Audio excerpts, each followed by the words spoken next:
grew up in a house that had one of those unfinished basements. You know, the kind that always feels cold, no matter the season, and smells faintly of damp wood. My parents stored random junk down there, old Christmas decorations, broken furniture, and boxes of forgotten memories.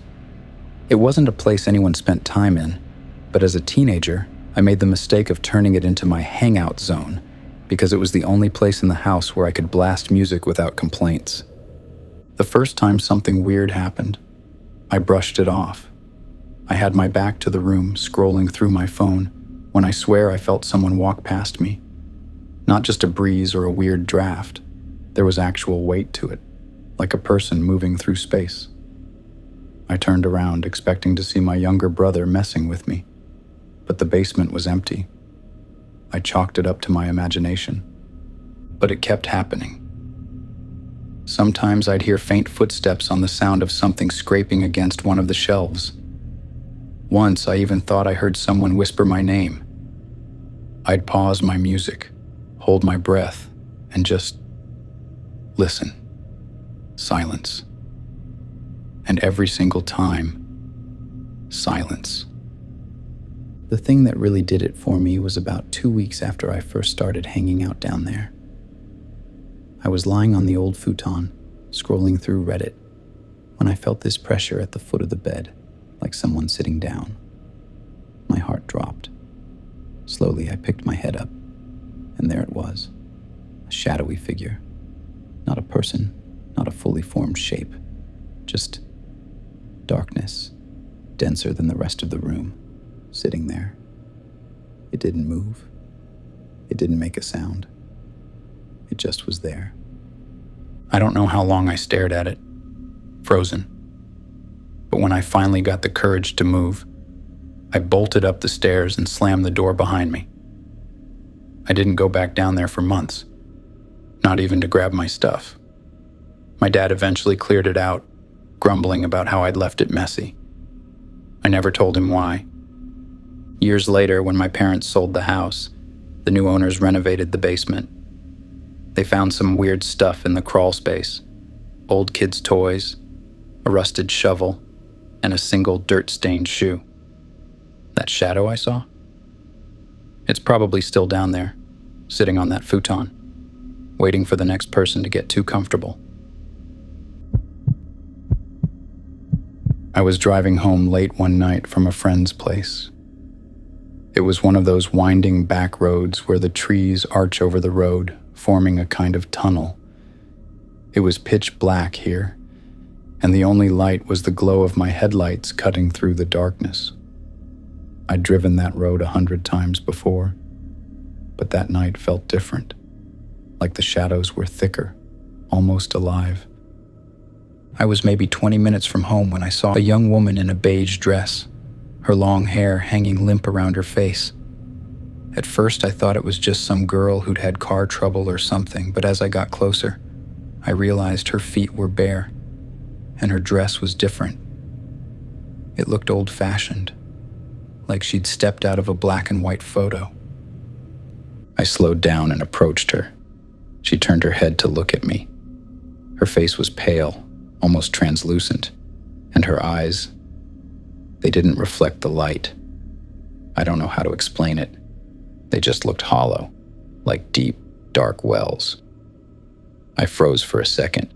My instincts were screaming at me to keep driving, but my hand somehow reached for the window button on its own. She smiled at me, but it wasn't a warm smile. It was cold, like she knew something I didn't, and it sent a chill straight down my spine. That's when I noticed her feet weren't touching the ground. I slammed on the gas, my engine roaring and my tires screeching against the asphalt as I sped away. My heart was in my ass. I kept glancing in the rearview mirror, expecting to see her standing in the middle of the road. But she was gone. For a moment, I thought maybe I'd imagined it, the late hour messing with my head. But then it got worse. About a mile down the road, my headlights caught something ahead. At first, I thought it was an animal, but as I got closer, I realized it was her, The same girl, same dress, same empty stare. Only now she was standing in the middle of the road directly in my path. I swerved, barely avoiding her, and when I looked back, she wasn't there. I didn't stop again. I didn't slow down. I just drove straight home, locked the doors, and sat in my car for an eternity, trying to process what I'd just seen. I've taken that same road since then, but only during the day. I never saw her again, but every time I drive through that stretch of road, that same sinking feeling comes back. So I speed up and head to my destination. I just know that I will never look back or drive through that road at night. A couple of years ago, I was traveling for work and ended up at this small, rundown hotel in the middle of nowhere. It wasn't my first choice, but my usual chain hotel was fully booked, and I didn't feel like driving another hour to the next town. From the outside, the place looked like it hadn't been updated since the 70s. Faded paint, flickering neon sign, the works. But it was cheap, and I was exhausted, so I checked in. The woman at the front desk gave me a weird look when she handed me the key to room 308. I should have taken the hint when she hesitated for a second before saying, "Let me know if you need anything," but I was too tired to think much into it. When I got to the room, the first thing I noticed was how cold it was. Not just chilly, freezing, like the air conditioning had been cranked up all day. I fiddled with the thermostat, but it didn't seem to do anything, so I just grabbed a blanket from the closet and settled in for the night. That's when the noises started. At first, it was just a faint tapping, like someone gently knocking on the wall. I figured it was the room next door, but that's when I remembered the clerk saying I was the only one on the floor. The tapping turned into scratching, like nails dragging against wood. Next, it started coming from inside the closet. I tried to ignore it. I really did. But then the closet door creaked open like someone was peeking out. I froze. My brain was telling me to get up and check, but my body too tired. So I just laid there, staring at the door, waiting for something, anything to happen. And then I saw it. A hand, pale and thin, reached out from the darkness of the closet. It moved so slow that it made my skin crawl. My adrenaline started running and finally snapped out of my exhaustion. I grabbed my bag and bolted out of the room without looking back. When I got to the front desk, the clerk didn't even look surprised. She just sighed and said, "Room 308 again?" That's when she told me about the hotel's history, how a man had died in that room years ago, under unsettling circumstances. She said guests who stayed there often reported strange things, cold spots, noises, even seeing shadows move on their own. I demanded a new room or a refund. She gave me the keys to another room, but I couldn't stay. I drove straight to a large chain hotel and slept in my car in the parking lot. I vowed never to stay in a rundown hotel again. I still think about that hand reaching out of the clothes sometimes and wonder what might have happened to me if I hadn't left when I did. When I was a kid, my grandparents' house was like a second home to me. It was one of those big old houses with creaky wooden floors, drafty windows, and an attic that seemed like it stretched on forever. My cousins and I weren't allowed up there. My grandma said it was dangerous, rotten floorboards and all that. But we knew better. She was hiding something. One summer, curiosity got the better of me. My cousins dared me to sneak up there while the adults were outside grilling. Armed with a flashlight and way too much confidence, I crept up the narrow staircase. The air got colder with every step, and by the time I reached the top, I was shivering. The attic was cluttered with old furniture, dusty trunks, and boxes that looked like they hadn't been touched in decades. But what caught my attention was the mirror. It was massive, propped up against the far wall, with an ornate gilded frame that looked completely out of place in the dusty attic. The glass was so clean it almost seemed to glow, reflecting the weak light from my flashlight. I stepped closer, and that's when I noticed it. My reflection wasn't moving. I froze. My breath caught in my throat as I stared at the mirror.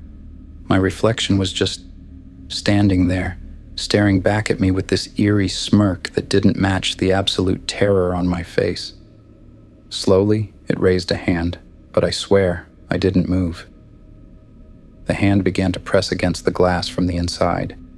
I dropped the flashlight and stumbled back, tripping over an old chair.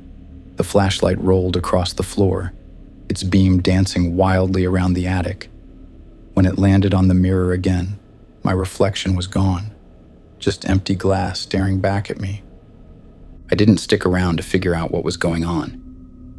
I bolted down the steps, nearly running into my grandma as she came inside. She didn't even scold me.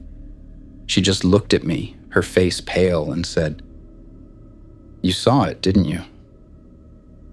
I nodded, too shaken to speak. That's when she told me the mirror had been in the family for generations. No one knew where it came from, but strange things always seemed to happen around it. People saw things they shouldn't, things that weren't there. A few had even claimed their reflections stepped out of the mirror entirely. Years have passed since I last saw the mirror. It is still sitting in the attic, untouched. I haven't even dared to go back up into the attic either. Not sure what will happen to it, but I just know I will not be the one going near it anytime soon, especially by myself. There's a stretch of forest near my house that no one talks about. It's not on any maps, and there aren't any trails leading into it either. People just pretend it isn't there. As a kid, I always wondered why, but no one would give me a straight answer. One summer night, my friends and I decided to go exploring. We'd been sitting around a bonfire in my backyard, passing a flashlight back and forth, telling stories about the woods. How people had gone into the woods and never come out. Also how strange lights had been seen flickering between the trees at random times of the night. We were teenagers, cocky and arrogant. Ghost stories didn't scare us.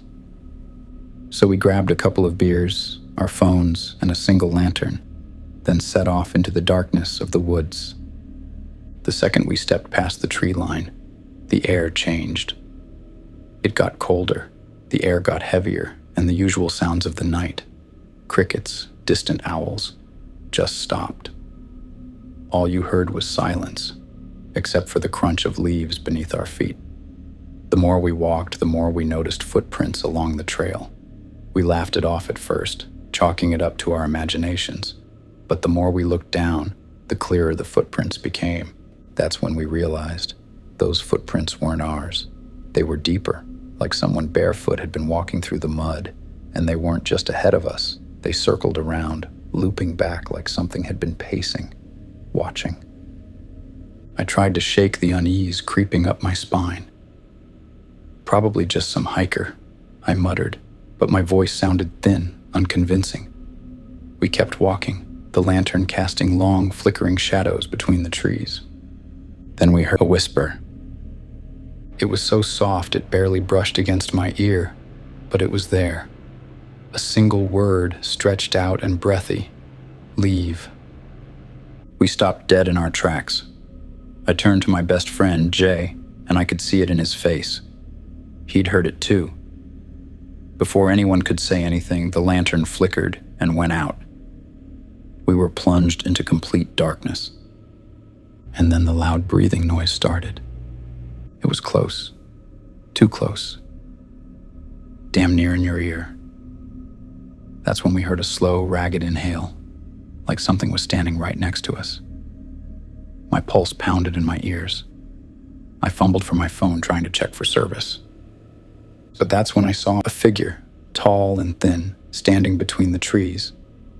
Its limbs were too long, its head tilted slightly as if it was studying us. It had no eyes, just hollow, gaping sockets, but I swear it was looking straight at me. My chest tightened, and for a second, I forgot how to breathe. Then it moved, not like a person. It jerked, like something trying to remember how its body was supposed to work. Its head snapped to the side with a sickening crack, and then it took a step forward. That was all it took. We ran. We didn't look back. We didn't stop until we were out of the woods, breathless and shaking. The second we crossed the tree line, the night sounds returned. Crickets, owls, the distant rustle of wind through the grass. The woods behind us, though, dead silent. I never went back. None of us did. But sometimes when I'm driving past that stretch of trees, I swear I see something in the shadows, standing there, watching. There is something unsettling about hearing a sound that shouldn't exist. When it happens, your brain struggles to fit it into a logical framework, but the pieces never quite fit. It lingers, that dissonance, pressing down on you long after the noise fades. That's what happened to me last summer, in the middle of the night, when I heard the sound of horses galloping through the streets of Chicago. It was around 2 a.m., and I had been working late, finishing a project for my job. My apartment was on the 9th floor of an older high-rise, tucked between taller buildings that blocked most of the city noise. By that time of night, the usual hum of the streets below had quieted. Less traffic, fewer people, just the occasional wail of a distant siren or the muffled sound of a train rolling through the city. It was the kind of quiet that lets you sink into your own thoughts, where even the smallest noise felt sharper, more pronounced. That's why, when I heard the first hoofbeats, I noticed immediately. At first I thought I was imagining it, the rhythmic hollow clatter of horseshoes against pavement, steady and insistent. It was distant, almost blending into the background, but unmistakable.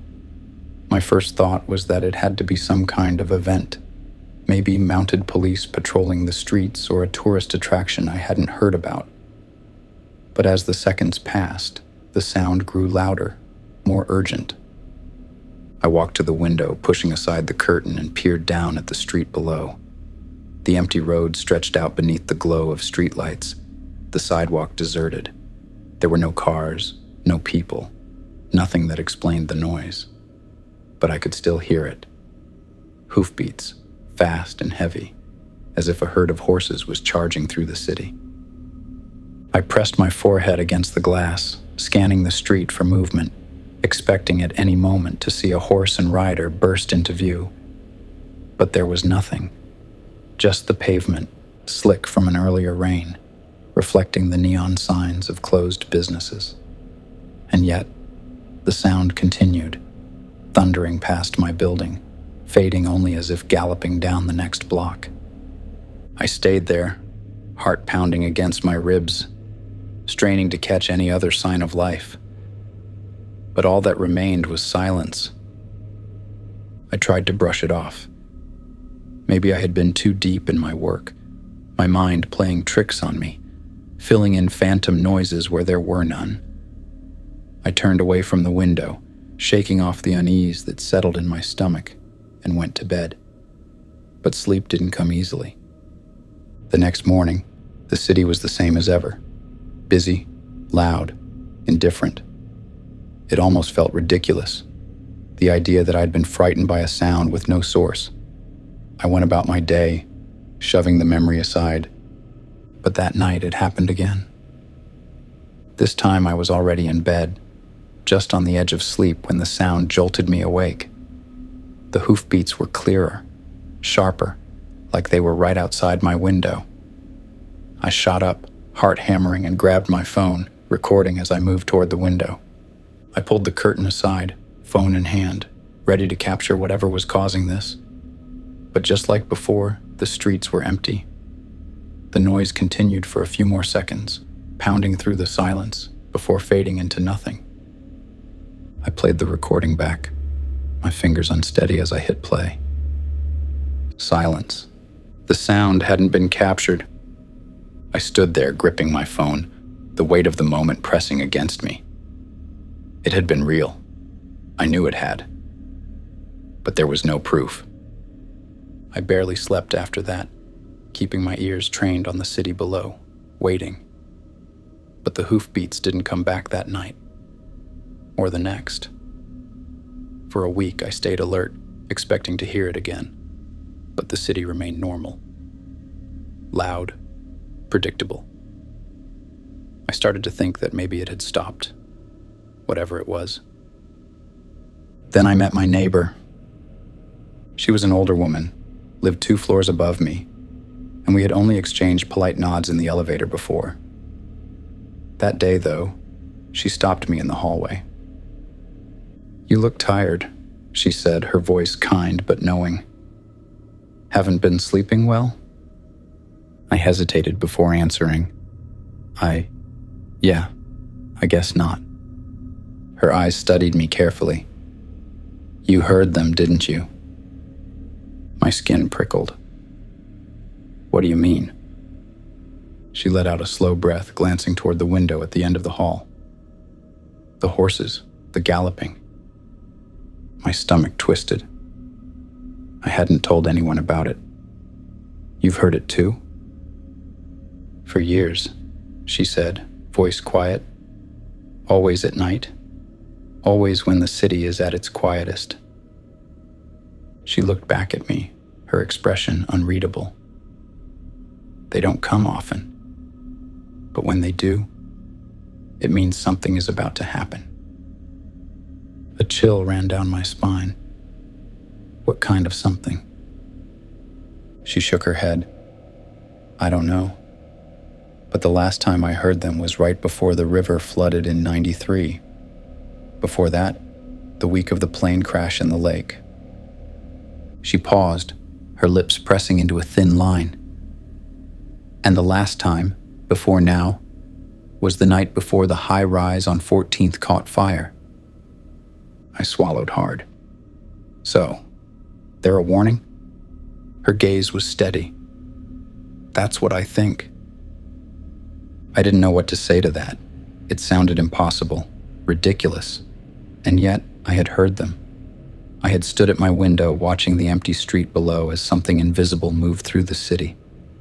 That night, I barely slept, half expecting the hoofbeats to return.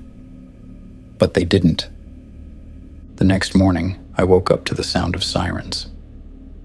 A building 3 blocks away had caught fire in the early hours before dawn. No one had seen it coming. No warnings. No cause determined. I stared at the news report, the words blurring together. I didn't hear the horses again after that. I wonder when and if they'll ever come back.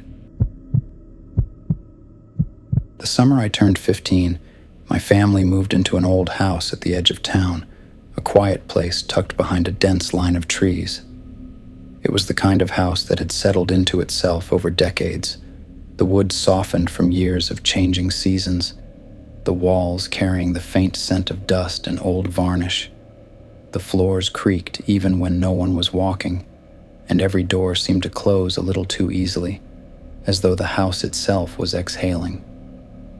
My parents were thrilled about the move, eager for a fresh start, but something about the house unsettled me from the beginning. I chalked it up to unfamiliarity, the way a new place always feels wrong until you grow into it. But that feeling didn't fade. If anything, it deepened. The house felt too quiet at night, the air too still, as if it were waiting for something. My room was on the 2nd floor, with a window that overlooked the backyard and the thick forest beyond.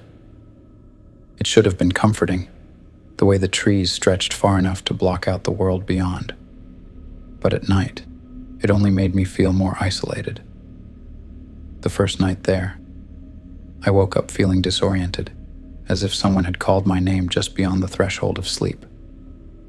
The room was dimly lit by the glow of the street lamp outside, but something about the shadows felt too dense, too present.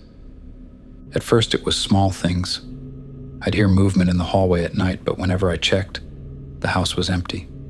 My bedroom door, which I always left slightly open, would be shut by morning. Once, I woke up to find my closet door ajar, even though I distinctly remembered closing it before bed. My parents dismissed it all as my imagination, the natural creaks and groans of an old house settling, but I felt the wrongness of it deep in my bones. Then, the dreams started. They weren't nightmares, not at first. Just strange, disjointed images, walking through the house in the dark, seeing the furniture where it shouldn't be, hearing voices whispering too quietly to understand. But they always ended the same way. Me standing in front of the full-length mirror in the hallway, staring at my reflection. In the dream, I wasn't afraid, but I should have been. Because the longer I looked, the more I realized that the reflection wasn't standing quite right. It was too still, too patient. And then, just before I woke up, it would move. But not the way I moved. It would take a step forward, toward the glass, toward me, just as my eyes opened in my real body, heart pounding in the dark. One night, I woke up in a cold sweat, the dream still clinging to me like damp fabric. The house was silent, but something felt different. Office. I sat up in bed, rubbing my eyes, and that's when I noticed it. My bedroom door, which had been closed when I fell asleep, was open. Just a crack, just enough to see the darkened hallway beyond. My stomach knotted, the instinctual kind of fear that doesn't rely on logic. I stared at the doorway for what felt like hours, half expecting to see movement. But there was nothing. Just silence. Just emptiness. Still, I couldn't shake the feeling that I wasn't alone. The next morning, I told my parents about the dreams, about the way the house seemed to shift around me. But they exchanged the kind of look that said they'd already decided I was overreacting. My mom smiled, told me it was just stress from the move.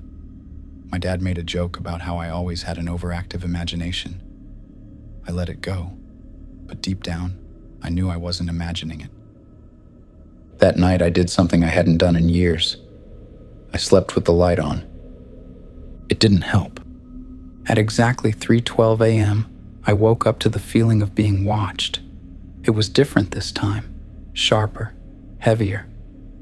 My breath caught in my throat as I turned my head, my pulse hammering against my ribs. And then I saw it. The mirror in the hallway, the one from my dreams, was visible through the crack in my door. And in it, I saw a reflection. But it wasn't mine. It was standing in the hallway, facing the mirror, its head tilted slightly as if listening. My body felt disconnected from my mind, frozen between fear and disbelief. The figure didn't move, didn't turn toward me, but I knew. I knew. It was aware of me, watching, waiting. I don't know how long I lay there, my breath shallow, my body stiff with fear. Time felt stretched, distorted. Eventually, morning came, and when I dared to look again, the hallway was empty. The mirror reflected nothing but an ordinary house. I didn't tell my parents. They wouldn't have believed me. But I stopped sleeping with my door open.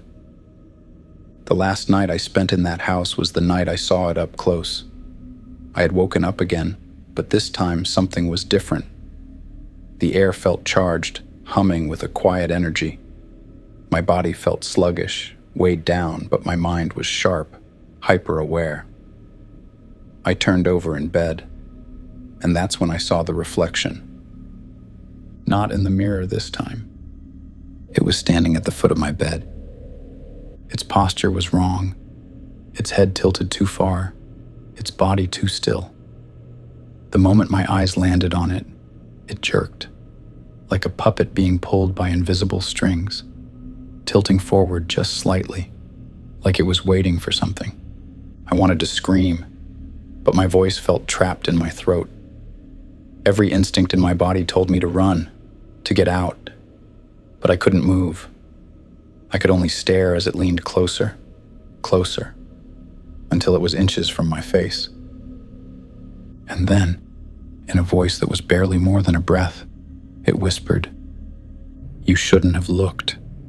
The next morning, my parents found me in the living room, wrapped in a blanket, refusing to go back upstairs. I begged them to leave, to move, to burn that house down if they had to. They thought I was sick, losing it, but I didn't care. I never slept in my room again. We ended up moving a month later. I don't know what it was, but sometimes, when I pass a mirror in a dimly lit room, I feel it again. That slow, creeping awareness, the weight of something unseen pressing against the edges of reality. And I keep walking. Because I know now, some things are not meant to be looked at. I never used to believe in the paranormal. That was until I moved into my new apartment and started waking up to whispers in the dark. It was a small one-bedroom unit in an older building. Nothing fancy but perfect for me. I work long hours, so most nights I'd come home, crash on my bed, and barely move until morning. But about a month after moving in, something changed. The first time I heard it, I thought I was dreaming. A soft, almost muttering voice near my bed. It wasn't loud, but it was clear enough that my brain registered it as a person speaking. I jolted awake, my heart hammering. The room was empty. Maybe it was just my mind playing tricks on me, I thought. But then it happened again. Every night the whispers would return, always low and indecipherable. I could feel something in the room with me. The air would grow heavy, the shadows darker. One night, I decided to record the whispers using my phone.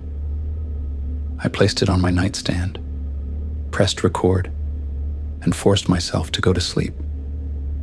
When I listened back the next morning, I was terrified. Through the static, there was a voice, a low, raspy whisper. "Don't look." I froze. I hadn't told anyone about the whispers, hadn't mentioned it to friends or coworkers. And yet this voice, it was responding to me. That night, I didn't sleep at all. I started staying up later, keeping the lights on, trying to drown out the feeling that something was watching me. Then, one night, I woke up to something far worse than a whisper. I could feel it before I saw it. The air had shifted, like something was standing right next to my bed. I turned my head slowly, and in the corner of my room, barely visible in the dim glow of the streetlight outside, a shadow moved. Not like a trick of the light. Not like my eyes playing tricks on me. It was moving. It was taller than my dresser. Its form shifting unnaturally, like it was flickering in and out of existence. And then, it stepped toward me. I don't know if I screamed, but I know I jumped out of bed and ran. I slept in my car that night. The next morning, I started looking for a new apartment. Before I left, I did one final recording, just to prove to myself that I wasn't imagining it. When I played it back, it was silent at first. Then, right before I turned off the recorder, the same whispering voice returned. Only this time, it said something new. Come back. I never did. I was on a road trip with my best friend, driving through the middle of nowhere, when we stopped in a small town to stretch our legs. The town was empty, like one of those places where people just pass through and never stay. That's when we saw an old antique shop, tucked between two boarded-up buildings. I've always loved creepy old things, so we went inside. The place smelled like dust and wood polish, and it was filled with random old furniture, books, and cracked mirrors leaning against the walls. One mirror in particular caught my eye. It was tall, framed in dark oak, and the glass was flawed, like it had ripples in it. As I stared at my reflection, I noticed something weird. the man standing behind me. I turned around instantly, expecting to see someone in the store, but there was no one there, just my friend, on the other side of the shop, flipping through a pile of dusty records. I looked back at the mirror. The man was still there, tall, thin, wearing an old suit that looked like it belonged in the 1800s. His face was expressionless, but his eyes, they looked like they were staring right at me. A chill worked its way down my arms. I blinked, and he was gone. Just my reflection again. "Hey," I called over to my friend. "Did you see that?" He glanced up. "See what?" I hesitated, staring back at the mirror. Never mind. I should have left the mirror there. I should have left the shop and never looked back. But something about it pulled me in. Maybe it was curiosity. Maybe it was the uneasy feeling I couldn't shake. Either way, I bought it. That was my first mistake. For the first few nights, nothing happened. Then on the fourth night, I was brushing my teeth when I noticed something. In the mirror, my reflection wasn't moving right. It was off by a fraction of a second, like an old video with a lagging frame. I moved my arm slowly. It moved a second too late. The air around me felt thick, like the room had gotten smaller. I backed away, breathing hard, forcing myself to look away from the mirror. I barely slept that night. The last time I looked into that mirror was 3 nights later. I woke up at 2 a.m., feeling a weight on my chest, like someone was sitting on me. My room was silent, except for the soft creak of the wooden floor near my closet. I turned my head toward the mirror, and there he was, the man in the suit. Not behind me, but standing inside the mirror. And this time, he smiled. I threw my blanket over the mirror and didn't sleep until the sun came up. The next day, I drove miles out of town and dumped the mirror in an abandoned field. I don't know what it was. I don't want to know. I moved into my apartment about 6 months ago, and at first everything seemed normal. It was small but comfortable, a 1-bedroom on the 3rd floor of a quiet complex. But something felt off from the very first night. It started with the hallway light flickering at odd times. No big deal, I figured, old wiring or something. But then, little things started happening. My bedroom door was slightly open every morning, even though I was 100% sure I closed it before bed. Sometimes, I'd even wake up sweating, feeling like someone was standing just outside the door watching me. I'd roll over, trying to shake it off, but that uneasy feeling never left. Then came the footsteps. At exactly 3:12 a.m., I would hear soft, slow steps moving down the hallway. They weren't heavy like a neighbor stomping around. They were careful, deliberate, like someone creeping toward my bedroom. At first, I told myself it was just the old building settling. But one night, I realized there was a pattern. It was always 3 steps. A pause, then 4 more. A pause. As if someone was stopping to listen in between. One night, I decided to test a theory. I put a small line of baby powder across my doorway before bed, just a thin layer, barely noticeable. I didn't expect anything to happen. It was stupid, but I needed to prove to myself that I was just imagining things. At 3:12 a.m. I woke up, but not because of the footsteps. This time it was because my bedroom light turned on by itself. My stomach twisted into knots as I looked around, heart pounding. The lamp on my nightstand flickered weakly, as if someone had just touched the switch. I forced myself to move, slowly reaching for my phone, my fingers shaking. I turned on the flashlight and aimed it at the doorway. The baby powder was disturbed. There were footprints in it. But they weren't normal footprints. They were smudged, like whoever had walked through it had dragged their feet or wasn't fully there. That was the first night I slept with my bedroom door locked. But it didn't stop. One night I woke up to a whisper coming from the hallway. It was too faint to make out the words, but it was definitely a voice. I shot up, eyes darting toward my door. Then I heard it again, closer. I reached for my phone and turned on the flashlight. The whispering stopped.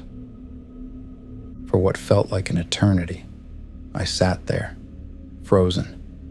Then I gathered the nerve to get up and check the peephole at my door, hoping I'd see nothing. But I did see something. The hallway light was on, and my front door lock was turned halfway, like someone had been trying to unlock it. I called the building security the next morning. They checked the cameras in the hall. Nothing. No one had been outside my apartment at all that night. A few days later, I was leaving for work and bumped into my downstairs neighbor, an older woman who had lived there for years. "You doing okay up there?" she asked. "Yeah, why?" I forced a laugh, but I could feel my palms sweating. She hesitated.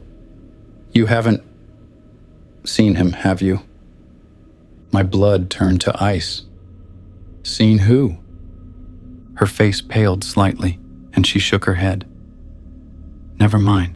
Just make sure you keep your doors locked at night." That was 2 weeks ago. Last night, my hallway light burned out completely. I haven't changed it, because honestly, I don't want to see what's out there anymore. I work late shifts at a downtown office, so I usually leave the building around midnight. The company has its own parking garage, a multi-level concrete maze that's always half empty at night. I never used to feel weird about it until a few weeks ago. That night, I was one of the last people to leave. The office was practically empty, and when I stepped into the elevator, I sent a quick text to my boyfriend letting him know I was on my way home. The moment the doors opened into the garage, I got this weird feeling. At first, I couldn't tell why. The place was silent, except for the occasional hum of a streetlight, but something felt off. I pulled my jacket tighter around me and headed toward my car, my footsteps echoing loudly against the concrete walls. I clicked my key fob to unlock my car. Then I heard a single footstep. It wasn't mine. It came from behind one of the concrete pillars, maybe 20 feet away. I stopped, listening. Silence. I glanced around, trying not to look paranoid. Maybe it was another employee heading to their car. But I didn't see anyone else leave when I did. I told myself to stop being weird and kept walking. I was almost to my car when I heard it again. Another footstep. Closer this time. I whipped around but saw nothing. The rows of parked cars stretched into darkness. No one was there. A chill crept up my spine. I quickly got in my car and locked the doors. My hands were shaking, but I tried to brush it off. Just my imagination, right? I checked my rearview mirror, and I saw a man. He was standing half hidden behind a pillar, about 10 feet behind my car, watching me. His face was completely still, just barely illuminated by the overhead light. He wasn't walking, wasn't waving, wasn't doing anything. Just staring. I could feel my pulse hammering in my throat. I reached for my phone, ready to call someone, anyone. But before I could, he took a step forward. I threw my car into reverse and floored it. The tires screeched against the concrete as I backed out way too fast, nearly hitting another car. When I slammed the car into drive and sped toward the exit, I glanced in my mirror one last time, and he was gone. Not like he had walked away. Not like he had ducked behind another car. Just gone. I stared at the empty space where he had just been standing. There was nowhere he could have gone that fast. My stomach twisted into knots, but I forced myself to drive home, trying to convince myself I had imagined the whole thing. The next day, I asked building security to check the cameras. They found the footage. The moment I stepped out of the elevator, the man had already been there, standing behind a pillar, just waiting. They watched as he stepped forward and then vanished into thin air. No exit, no movement, just gone. And that's the part that keeps me up at night. When I was in college, I spent a summer working as a night shift security guard at a mid-range hotel just off the highway. It wasn't fancy, but it wasn't the kind of place you'd expect weird stuff to happen either. Most nights were uneventful. Guests checking in late, truckers grabbing a few hours of sleep before getting back on the road, and the occasional drunk couple arguing in the lobby. Then, about halfway through the summer, I started noticing something strange. Room 209. It was at the very end of the third-floor hallway, near the emergency exit. No one ever seemed to stay in that room for long. I'd see guests check in, then come down to the desk hours later asking to be moved or demanding a refund. When I'd ask why, they'd just say the room felt weird or that they didn't sleep well. One lady mumbled something about the lights flickering and the air feeling heavy before she practically ran out of the building. One night during my shift, I saw that room 209 was booked, so I made a mental note to check on the guests if they needed anything. Around 2 a.m., I was doing my usual rounds when I passed by the door. I stopped. It was open, just barely. That wasn't normal. Housekeeping was done for the night and guests never left their doors cracked like that. I hesitated for a moment before knocking lightly. Hello? Front desk? Just checking in. No answer. I pushed the door open a little more and peeked inside. The lights were off, the bed was made, and no bags or suitcases were in sight. The room looked completely untouched, but the bathroom light was on. The door was cracked just enough for me to see the glow spilling into the main room. I cleared my throat. Hello? Still no answer. I stepped inside, reaching for the light switch. The air inside the room was cold, too cold for a summer night, even with the AC on. I felt a tightness in my chest, like something was pressing down on me. Then I heard a faint whispering. It was coming from the bathroom. I turned toward the door, my heart pounding so hard I could hear it in my ears. The whispering was low and fast, like someone muttering to themselves. It didn't sound like English. I took a step closer. And then, the bathroom door slammed shut. I jumped back, my breath catching in my throat. My first instinct was that someone had snuck into the room and was hiding. Maybe a squatter? A drifter who had slipped in and was trying to stay unnoticed? But as soon as the thought crossed my mind, the whispering stopped. I swallowed hard, reaching for my radio.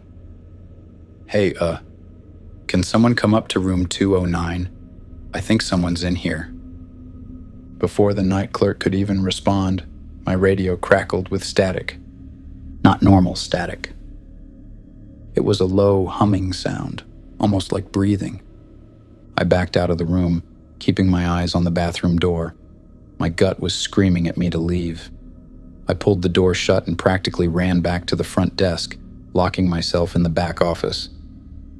A few minutes later, the night clerk came to check on me. I told her what happened, and she just sighed. You should probably check the log from last year. I frowned. Why? She hesitated. Then she grabbed an old binder from under the desk and flipped through it until she landed on a page marked Room 209, Incident Report. I skimmed it quickly. My hands went cold. A man had died in that room exactly 1 year ago. A businessman passing through on a road trip.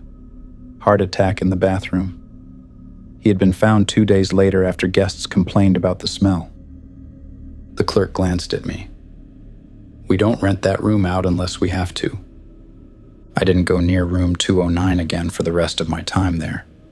I stopped working night shifts after that summer. A few years ago, I rented a small guest house behind a main property.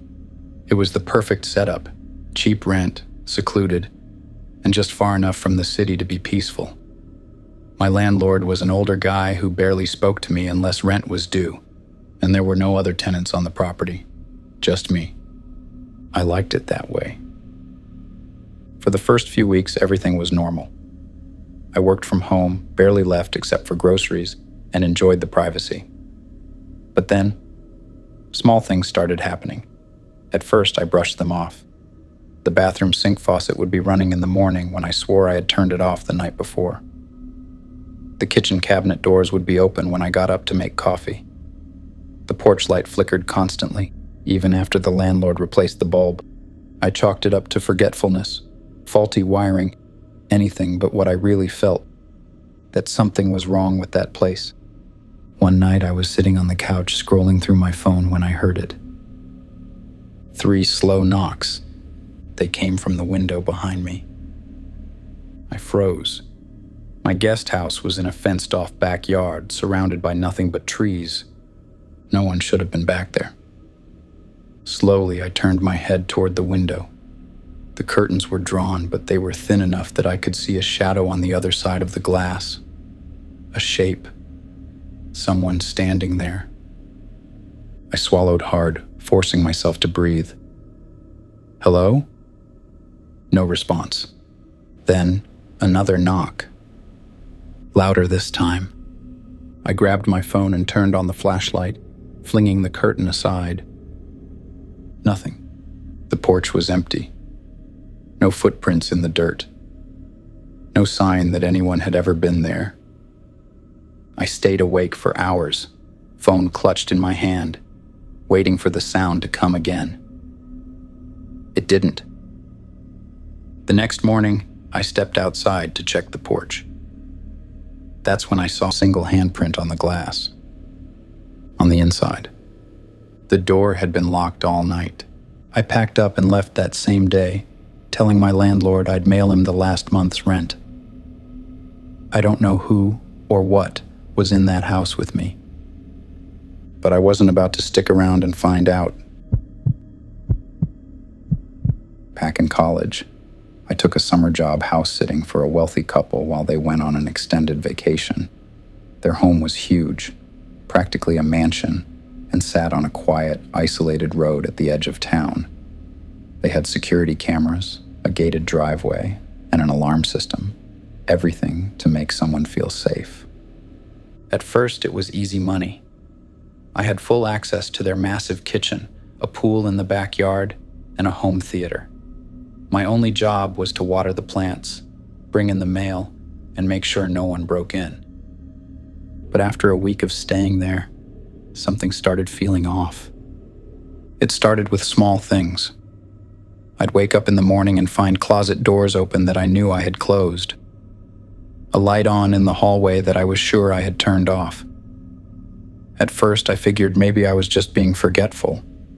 Then, on the 6th night, I woke up to something that made my skin crawl. The sound of breathing. Not mine. It was coming from inside the room. I lay there, heart pounding, listening.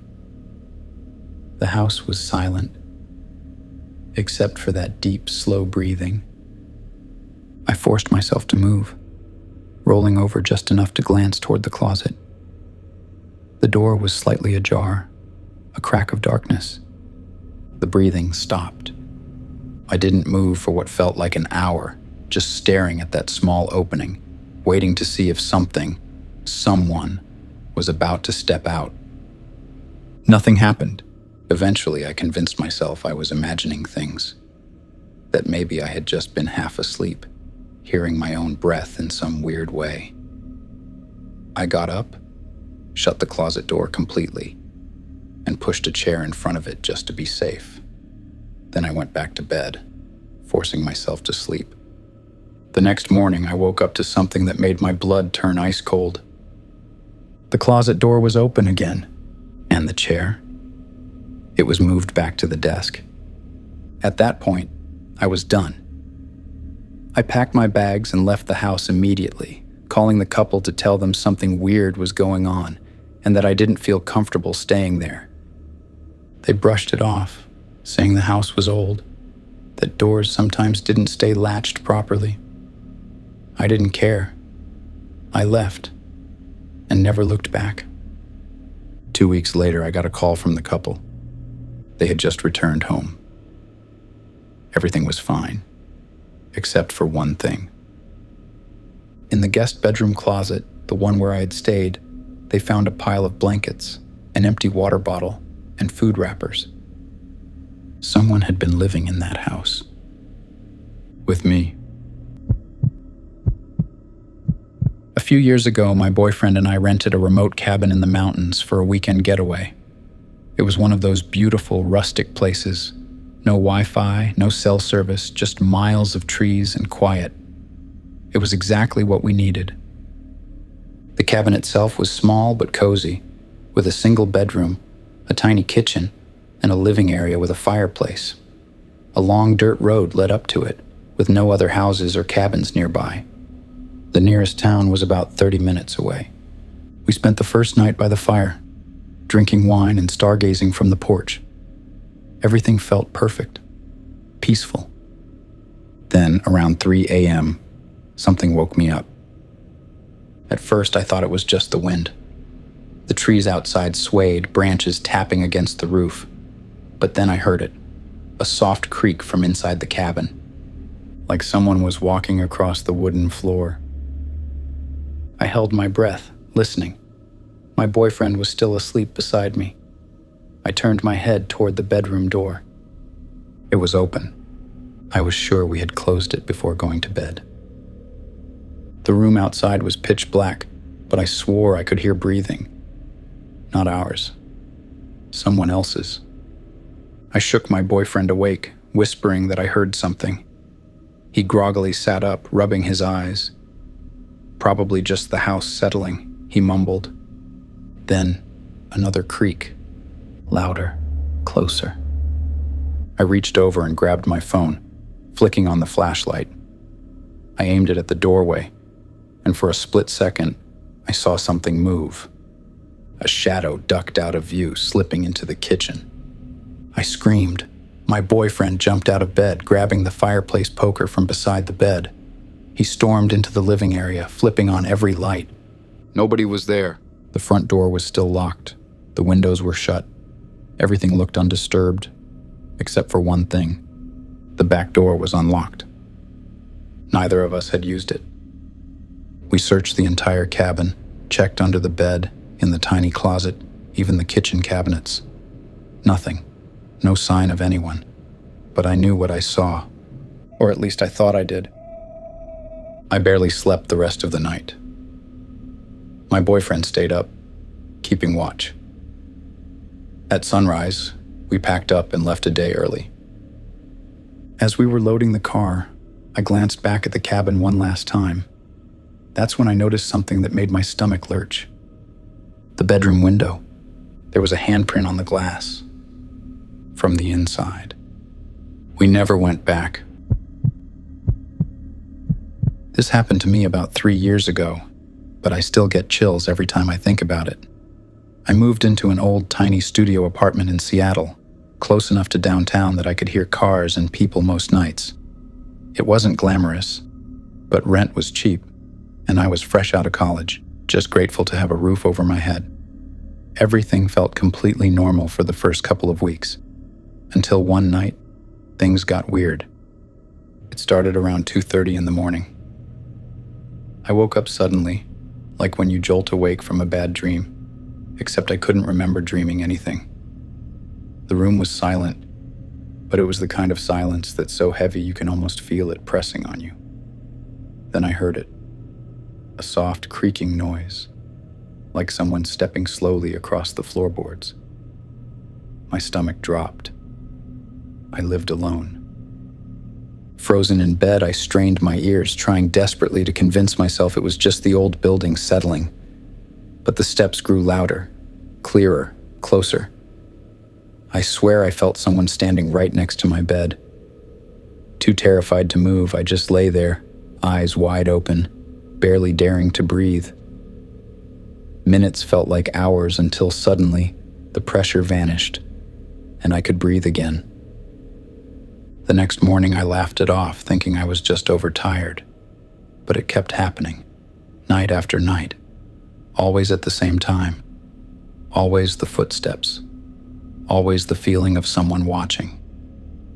One night, in desperation, I set up my phone to record my room as I slept. When I reviewed the footage, my blood turned to ice. There in the shadows was a faint figure, barely visible but undeniably human-shaped, pacing slowly around my bed. I moved out the very next day and never looked back. I used to rent a small house just outside of town. It wasn't anything special. 1 bedroom, 1 bathroom, an old creaky porch. But it was cheap, and the landlord didn't ask many questions. The best part was the location.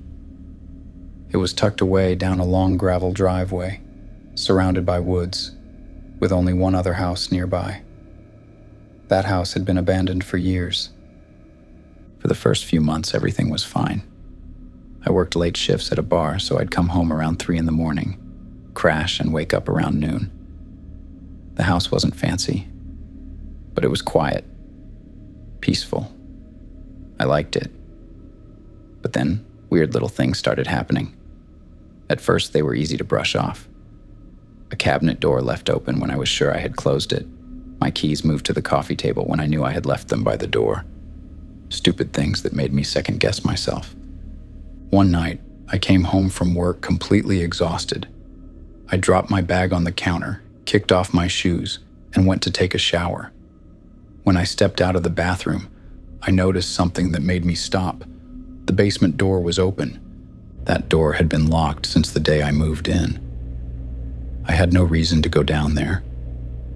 The landlord had mentioned that the basement was mostly unfinished, just storage space, and I never thought twice about it. But now it was wide open, the darkness stretching down into the unknown. I stood there, heart pounding, telling myself the door had just come loose. Maybe I hadn't noticed it was already slightly ajar. That had to be it. I walked over and shut it quickly, turning the lock. I even grabbed a chair from the kitchen and shoved it under the handle for extra measure. That night I barely slept. Every little creak, every shifting shadow made my skin crawl. But by morning, the fear felt silly. I told myself I was just being paranoid, that I was working too many late nights. The next evening, I made sure to double-check the basement door before heading to work. Locked, chair still in place. But when I came home at 3 a.m, exhausted and ready to pass out, I noticed something chilling. The chair had been moved. It was pushed away from the door, and the lock had been undone. The basement door was open again. I couldn't move. I just stood there, staring into the gaping black hole leading downstairs. I knew that I hadn't touched that door. And yet, it was open. I forced myself to turn on the kitchen light, grabbing the first thing I could as a weapon, a heavy frying pan. I crept forward, my breath shallow, and peered down into the basement. The air was damp and smelled like rotting wood. I waited, straining my ears, but I couldn't hear anything. Still, I wasn't about to take any chances. I slammed the door shut, relocked it, and shoved the chair back under the handle. Then I grabbed my keys and got the hell out of there. I drove straight to a friend's house and crashed on their couch for the night. The next morning, I called my landlord. I told him I needed to break my lease immediately. I didn't give him the real reason. I just made up an excuse about a family emergency. He didn't seem surprised. In fact, he barely reacted at all. That should have been my first clue that something was seriously wrong. As I was packing up my things later that day, a neighbor I had never spoken to before wandered over. She was older, probably in her 60s, and she had lived in the area for years. She stood by my car, watching me load my boxes, and finally said, "You're smart to leave." I hesitated. "Why do you say that?" She glanced toward the house, lowering her voice. "The guy who lived here before you, he disappeared. Just up and vanished. The police searched, but they never found anything. His car was still parked in the driveway. His wallet was on the counter. The only thing that was missing was him." I didn't ask any more questions. I finished packing and drove away, leaving that house and whatever was in the basement behind me. I never found out what was down there. I wonder if the last tenant ever really left at all. A few years ago, I moved into a new apartment after a bad breakup. It wasn't much, just a small one-bedroom unit in an older building. But it was mine, and it was a fresh start. The neighborhood was quiet, mostly older folks, and I liked that. I had only been living there for about 2 weeks when things started feeling off. At first, it was little things I could explain away. I'd come home from work and find the blinds slightly open when I knew I had closed them that morning. One time I swore I locked the deadbolt before bed, only to wake up and find it unlocked. But I was tired, stressed, and probably just forgetting things. That's what I told myself. Then one night, I woke up to the sound of knocking. Not on my front door, on my bedroom window. My heart nearly stopped. I lived on the second floor. I sat up, trying to convince myself I had imagined it. But then, it came again, 3 knocks, right against the glass. I couldn't move. My phone was on the nightstand, but I was too scared to reach for it. Instead, I just sat there, holding my breath, staring at the window. The blinds were shut, but I could see a faint shadow just beyond them. Whoever was out there wasn't just passing by. They were standing there, watching me. Then, just as suddenly as it started, it stopped. No footsteps, no noise, just silence. I didn't sleep the rest of the night. The next morning, I checked the ground below my window. Nothing. No ladder, no footprints in the dirt. I tried to shake it off, but I couldn't. Something about it felt wrong. Later that day, I mentioned it to my landlord when I saw him in the hallway. I half expected him to laugh it off, maybe tell me it was just some dumb prank. Instead, his expression darkened. He hesitated for a second before asking, "You're in 2B, right?" I nodded. He exhaled sharply and rubbed the back of his neck. "Listen, I wasn't going to say anything, but the last tenant in that unit, she left in a hurry. Broke her lease, packed up in the middle of the night. Wouldn't even tell me why." I felt my stomach tighten. "After she left," he continued, lowering his voice, "a couple of people told me they'd seen someone climbing up the fire escape at night. But whenever I checked the security footage, there was nothing. No proof. Just shadows. I moved out 2 weeks later. I don't know who was knocking on my window that night or why." My friend lives in a small town in upstate New York, and one summer, I went to visit her for a week. Her house was this old Victorian-style building with creaky floors, huge windows, and a weirdly intense energy. She always joked about ghosts, but I never took her seriously until my 3rd night there. I woke up at exactly 3:03 a.m. Something felt off, different from the nights before. At first, I couldn't pinpoint why, but soon I realized the room was ice cold. It was mid-July, mind you, and there was no AC in the house. As I tried to go back to sleep, I heard soft giggling coming from the hallway. Thinking it was my friend messing with me, I called out her name. Silence. Then another giggle, this time closer. My heart started pounding as the giggles turned into whispers, soft and incomprehensible, but definitely coming from inside my room now. I grabbed my phone, turning on the flashlight. Nothing there. But the whispers kept going, circling the bed. Suddenly, my blanket was yanked hard enough to pull halfway off me. I bolted upright, screaming. My friend burst into the room, flipping the lights on. I was shaking uncontrollably, pointing wildly around the empty room. She told me, pale-faced, that she'd heard whispers too, many times before. I spent the rest of my visit sleeping downstairs, lights on, TV blasting. To this day, I can't sleep in complete silence. I used to work the late shift at a gas station off the highway. It wasn't the worst job, but the hours were brutal, and the isolation got to me sometimes. The station was in the middle of nowhere, just miles of open road and forest on either side. We had a handful of regulars, mostly truckers passing through, but other than that, I was usually alone. That was fine. I preferred it that way. One night, my shift ended around 3 a.m., and I was exhausted. My drive home was a straight shot down a 2-lane road surrounded by thick trees. No street lights, no other cars, just me in the dark. I had been driving for about 20 minutes when I noticed headlights behind me. At first, I thought nothing of it, just another driver heading in the same direction. But then, I realized something weird. The car had been perfectly matching my speed.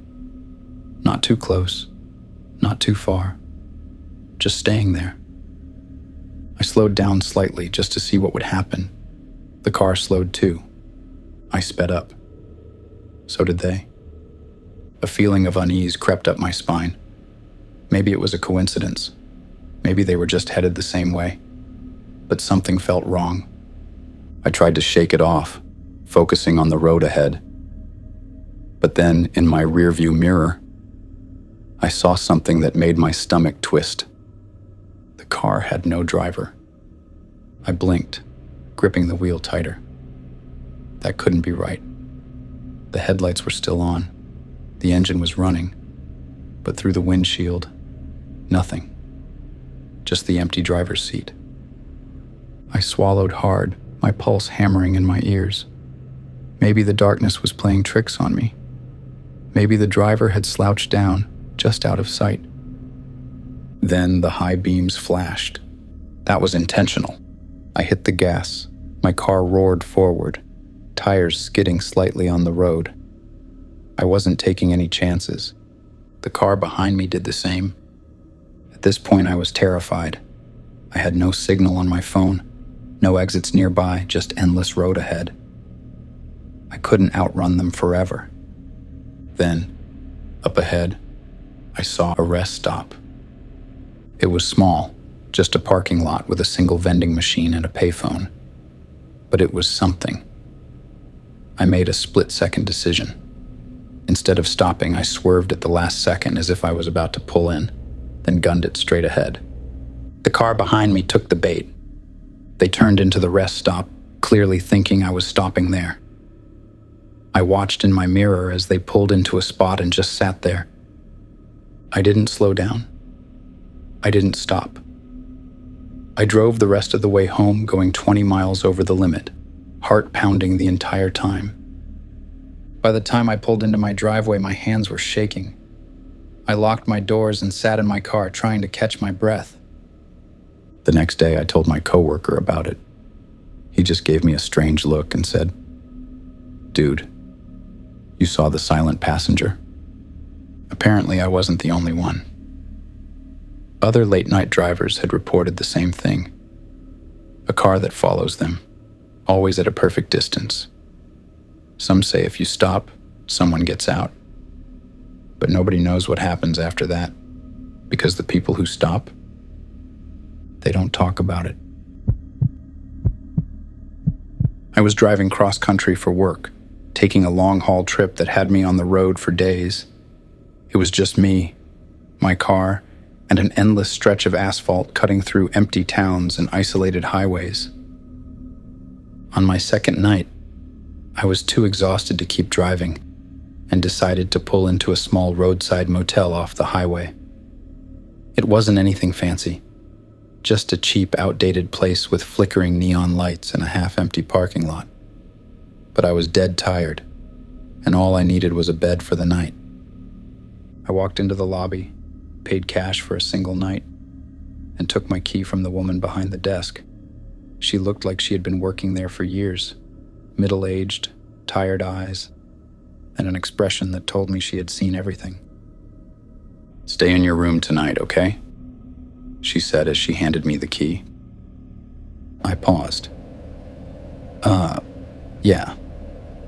Of course?" She forced a smile, but something about her tone put me on edge. I chalked it up to weird small-town energy and took my key to room 106, near the far end of the building. The place was old and musty, with faded carpet and a TV that looked like it hadn't worked since the 90s.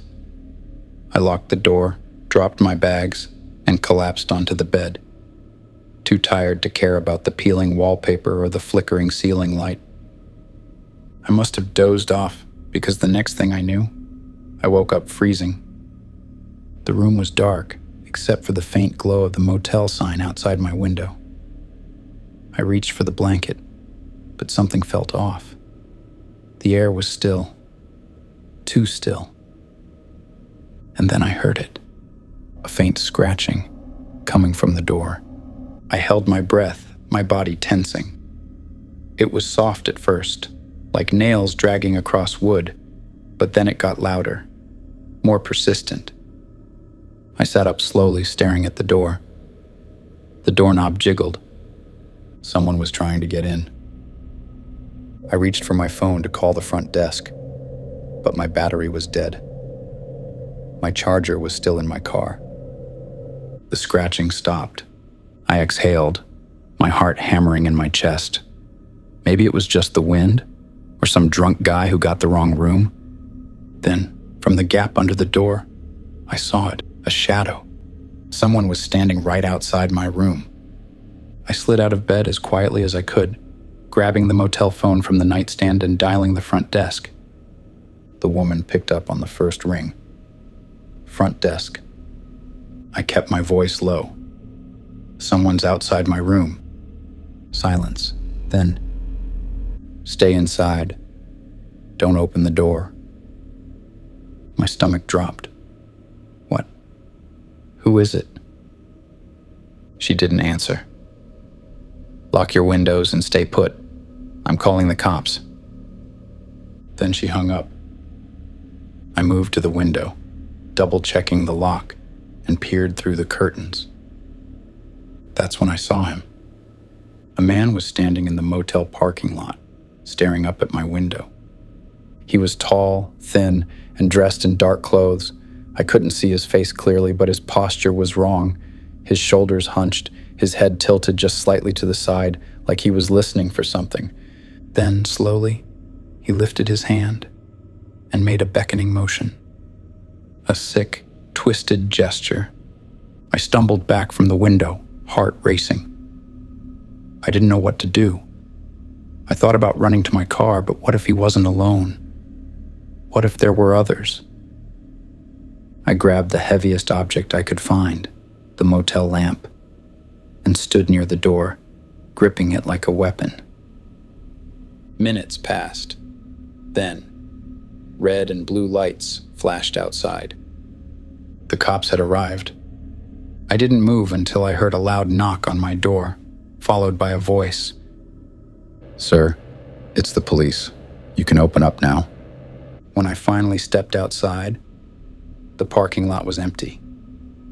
The cops questioned me, took my statement, and then asked the motel clerk for security footage. But here's the thing. There was nothing. No man in the parking lot. No one on the cameras.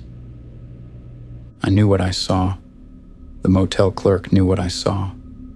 But there was no proof.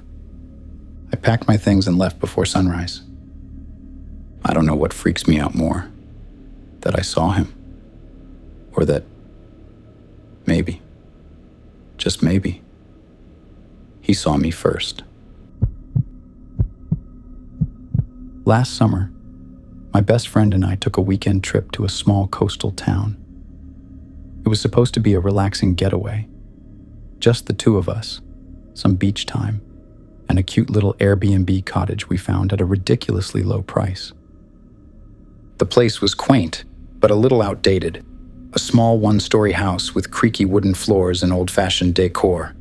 The owner had great reviews, and everything seemed normal when we arrived. The first night, after a long day at the beach, we got back to the house exhausted. My friend went straight to shower while I made us drinks in the tiny kitchen. That's when I heard it. Faint rustling coming from under the floor. I paused, holding my breath. The sound was subtle, but it was there, like someone shifting their weight on wood. I shook it off.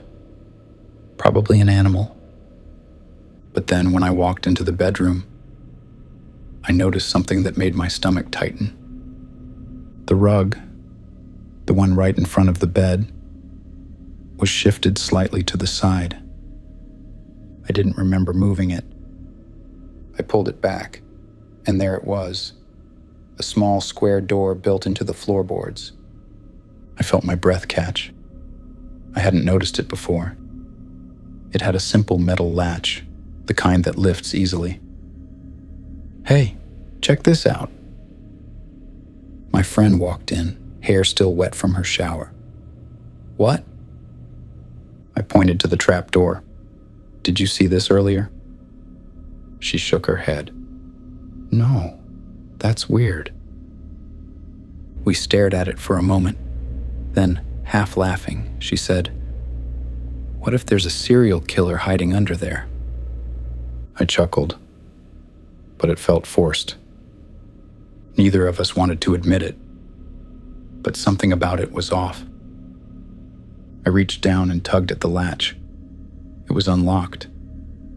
I lifted it just a little, but before I could look inside, something moved.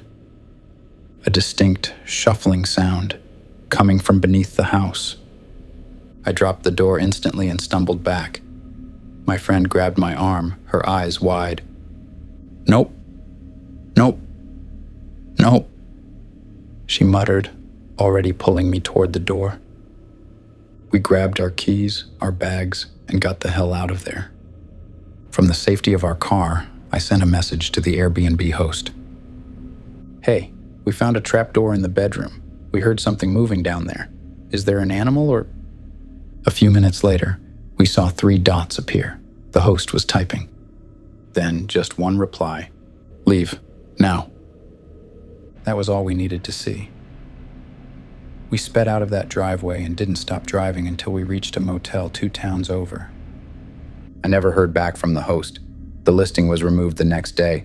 To this day, I have no idea what or who was down there.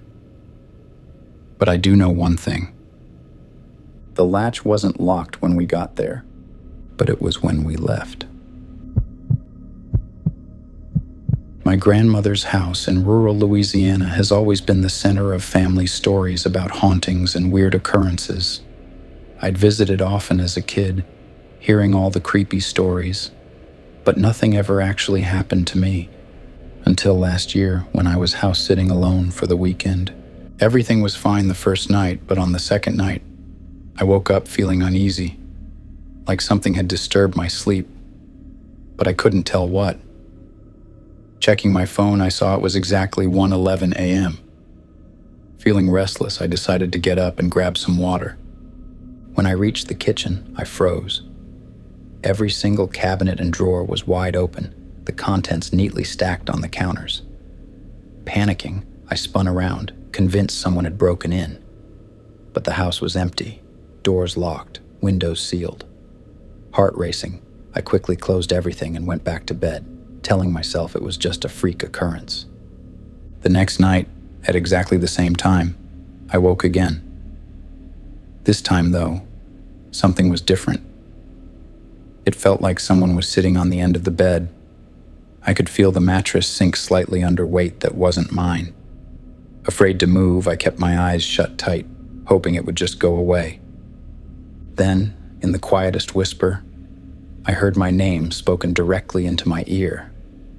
I jumped, opened my eyes, and saw no one, but I felt watched until sunrise. I never volunteered to house sit again, and now every time I visit, I stay at a hotel. A few years ago, I had to travel for work and ended up staying alone in a hotel for the first time. It wasn't anything fancy, just a mid-range business hotel in a quiet city. The lobby was nice, the staff seemed friendly, and the room was clean and comfortable. I checked in, dropped my bags, and called my fiancé to let him know I had arrived safely. Then, I locked the door, turned on the TV for some background noise, and got ready for bed. It was around midnight when I woke up to the sound of a knock on my door. It was soft at first, almost polite. Still half asleep, I ignored it, figuring it was just someone who had the wrong room. Then it came again, louder. I sat up, groggy, but now alert. Another knock. Something about it felt wrong. Not like a guest making an honest mistake, but deliberate. I reached for my phone and checked the peephole. There was a man standing outside my door. He was wearing a hoodie with the hood pulled low over his face. And he just stood there, completely still. I didn't open the door. Instead, I called the front desk. "Hey, there's a guy outside my room knocking. Do you know if someone is supposed to be here?" The receptionist's voice was immediately alert. "What room are you in?" I told her. There was a short pause. "Do not open your door. I'm sending security up now." I backed away from the door, my heart pounding. Then, the doorknob turned. I nearly dropped my phone. He was trying to get in. It rattled violently like he was testing the lock, and I ran to the bathroom, locking myself inside just in case. A few minutes later, I heard footsteps, then voices. Hotel security. By the time they arrived, the guy was gone. Security checked the hallway cameras, but they never found out who he was or how he got in the building. The front desk offered to switch my room, but I was too shaken to stay. I packed my bags and left that night, checking into a different hotel across town. The worst part? When I went to grab my bags from the closet, I noticed the latch lock on the door, the one I had definitely secured before bed, was undone. A few months ago, I was home alone on a Friday night, scrolling through my phone and half watching some Netflix show in the background. My best friend Aaron and I always shared our locations through our phones. It was just something we did for safety. At around 11:30 p.m., I got a text from her. "Hey, want to hang out?" I wasn't really in the mood to go out, so I typed back, "Not tonight, I'm just chilling at home." A few seconds later, I saw the 3 dots. She was typing. Then, another message popped up. "You sure?" "I'm literally outside." My stomach twisted. I hadn't heard a car pull up. I hadn't heard anyone at the door. Feeling weird, I opened my location sharing app out of habit. Her dot was right on top of mine, as in, inside my house. I froze. I didn't hear footsteps, didn't hear a knock. Nothing. Just complete silence. I hesitated before texting back. "Wait. Where exactly are you?" She replied almost instantly, "At home, why?" My heart dropped. I double-checked the app. It still said she was right there, in my house. "You're not outside?" I typed, my fingers shaking. "No, I'm literally in bed." I stared at my screen. I felt like I couldn't breathe. If she wasn't here, then who was? I forced myself to stand, quietly creeping toward my front door. Before I even reached it, I heard it, shuffling outside, just beyond the porch. Whoever it was, they weren't knocking. They were just standing there. I turned off the lights in my living room, hoping whoever it was couldn't see inside. My phone buzzed again. Another message from Aaron. "Are you okay?" I didn't answer. I was too focused on the shadow I could now see through the peephole. A figure standing there, completely still. They weren't facing the door. They were just standing sideways, facing the window. I backed away, heart racing, and called 911. By the time the cops arrived, the person was gone. I showed them the location glitch, but they had no explanation for it. There were no signs of forced entry, no footprints. Just nothing. To this day, I still don't know what happened. But I know one thing. Someone was standing outside my house that night. And for some reason, my phone thought it was my best friend. I never really believed in paranormal stuff, ghosts, demons, any of that. It always felt like something people made up for fun, or to scare kids into behaving. That is, until the summer I spent alone house-sitting for my aunt in rural Vermont. Her place was pretty isolated, surrounded by dense woods, miles from the nearest neighbor. At first, it sounded perfect. Just me, the peace of nature, and a chance to finally finish some writing I'd been putting off. I couldn't have known then how wrong I was. Things started pretty subtly. I'd wake up in the morning and feel like something was off, but I couldn't pinpoint exactly what. Sometimes small things around the house seemed slightly out of place. Keys on a different hook than I'd remembered. A coffee mug sitting in the sink I could swear I hadn't used. I chalked it up to my imagination or just being absent-minded. But then, about 4 days in, things started getting harder to ignore.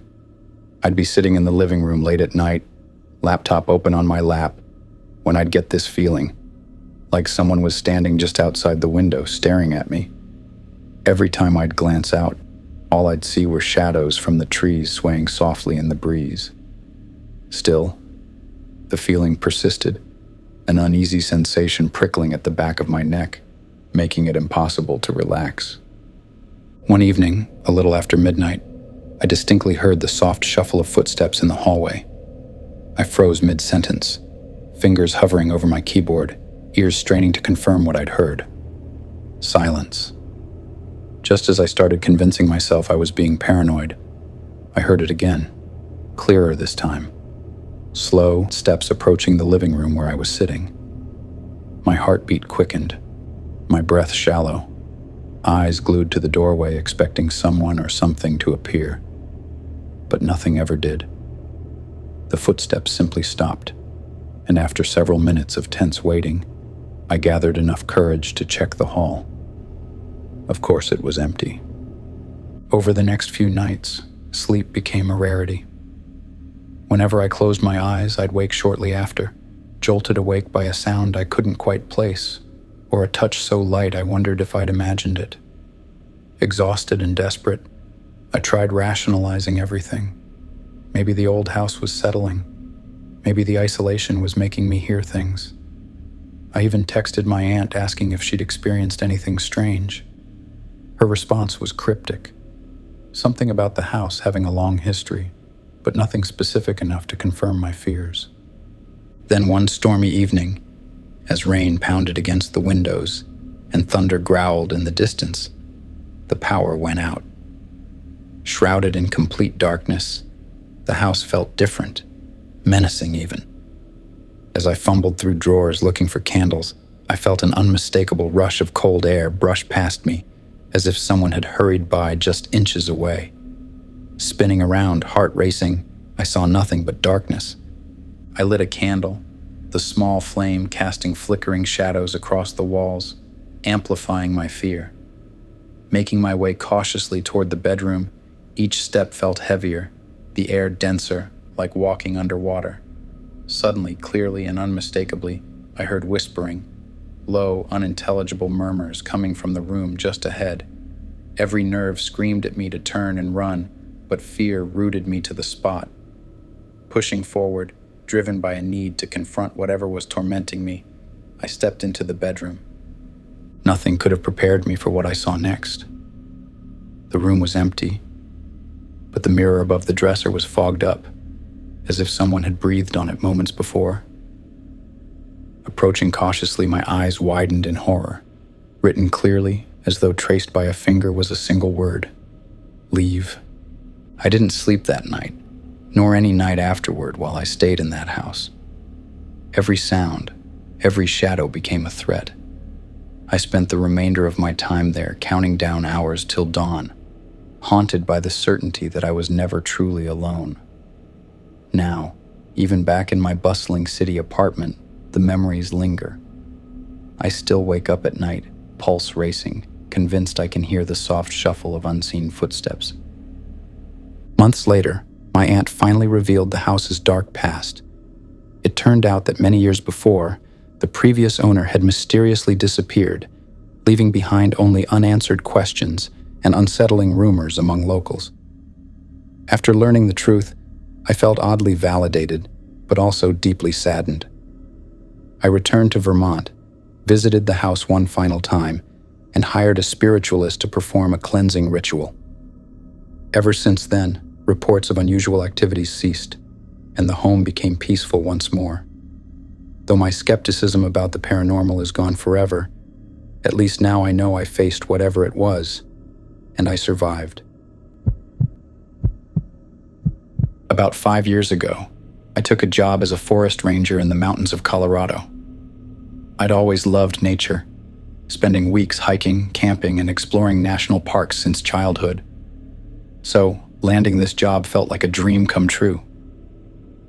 I was stationed in a remote outpost, deep in the mountains, accessible only by a winding dirt road that took over an hour to drive from the nearest small town. The outpost itself was rustic, just a cozy wooden cabin equipped with basic essentials. The scenery was breathtaking: towering pines, sprawling meadows, and crystal-clear lakes. My first few weeks were incredible. I spent my days patrolling trails, checking campsites, and ensuring everything remained untouched by careless tourists. Evenings were peaceful, reading by candlelight, the only sounds being the gentle rustle of trees and distant animal calls. I felt deeply content, surrounded by the serenity of untouched wilderness. But one evening, just as dusk settled, I noticed something strange. I was finishing my rounds near a particularly isolated trail when a flicker of movement caught my attention. Squinting into the fading light, I saw a figure standing among the trees, utterly still, partially obscured by shadows. Assuming it was a hiker who'd lost their way, I called out, waving my flashlight in their direction. But instead of responding, the figure stepped silently backward, melting into the shadows. A chill ran down my spine, but I brushed it off, convincing myself it was a trick of the evening light, or perhaps an animal moving oddly through the brush. That night, sleep was elusive. My mind replayed that eerie moment repeatedly. Eventually, exhaustion claimed me. But my dreams were unsettling, filled with shadowy figures watching silently from the forest's edge. I woke before sunrise, restless and uneasy, but resolved to push through the discomfort. For several days, things returned to normal, and I almost forgot about the strange encounter. But about a week later, while patrolling the same remote trail, I found something disturbing. Small piles of stones arranged carefully along the path. They seemed deliberate, almost ritualistic. As I inspected them, I felt an intense sense of being watched. though nothing was visible around me. Unease crept back, heavier than before. I decided to radio it in, but when I reached the outpost, my equipment inexplicably malfunctioned. Static crackled through the speakers, punctuated by faint whispers that I told myself were just interference, though deep down, I wasn't so sure. Isolated and unsettled, I spent the evening triple-checking locks and windows, a sense of vulnerability gripping me that I'd never felt before in the wild. Days passed, but the strange occurrences escalated. I began waking in the middle of the night to the sensation of being watched, hearing soft footsteps circling my cabin, only to find nothing when I rushed outside. Objects in my cabin moved subtly overnight. A book slightly out of place. My boots neatly positioned by the door when I knew I'd left them by the bed. One afternoon, determined to find answers, I ventured deeper into the forest, following the trail of stone markers that had appeared again, leading me off the main path into dense, untouched woods. After walking for nearly an hour, I stumbled upon a clearing. My heart stopped. In the center stood an ancient, dilapidated structure, partially hidden by overgrown vines and brush. Approaching cautiously, I realized it was an old abandoned cabin, seemingly untouched for decades. The door creaked loudly as I pushed it open, revealing an interior that made my blood run cold. Walls covered in strange, faded symbols, candles melted down to stubs, and piles of stones identical to those I'd seen before. Suddenly, the door slammed shut behind me, plunging the room into near total darkness. Panic surged through me as I tugged desperately at the door, which refused to budge. Behind me, whispers filled the room, low, incomprehensible murmurs circling like a physical presence. After what felt like hours of fighting the rising terror, the door inexplicably swung open again. I bolted into the fresh air, running blindly through the dense forest until I finally found my way back to my outpost.